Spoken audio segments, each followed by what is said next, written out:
இருக்கிற பேஷண்ட்ஸுக்கு காலில் புண்ணு, அதாவது அதுக்கு பேர் டயபெட்டிக் ஃபுட் சிண்ட்ரோம் சொல்லுவாங்க.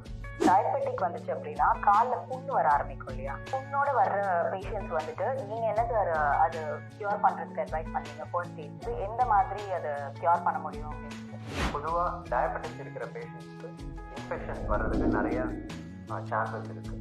ஸோ இதனால் என்ன பண்ணணும், அவங்க காலில் சின்னதாக ஸ்கின்ல சேஞ்சஸோ லைக் ஏதாவது சின்னதாக வீக்கம் வரலாம், இல்லாட்டினா தோலில் வந்து கொஞ்சம் ஷைனிங் ஆகி அது ரெட்டாக செவந்து போகலாம், இல்லாட்டி சில பேருக்கு வலி வரலாம், இல்லாட்டி ஃபீவர் வரலாம். இதெல்லாம் வந்து காலில் ஏதோ இன்ஃபெக்ஷன் இருக்குது அப்படின்றதுக்கான அறிகுறி.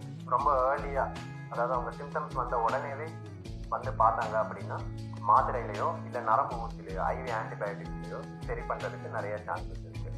பட் காலம் தாழ்த்தியோ இல்லை அவங்க சுகர் அன்கண்ட்ரோல்டாக இருந்து இன்ஃபெக்ஷன் அதிகமாக இருக்கிற மாதிரி வந்தாங்க அப்படின்னா அப்போ சின்னதாக ஒரு ப்ரொசீஜர், சர்ஜிக்கல் ப்ரொசீஜர் பண்ணி அதை சரி பண்ணிடுது. அதுக்கு பேர் டயபெட்டிக் ஃபுட் சிண்ட்ரோம் சொல்லுவாங்க.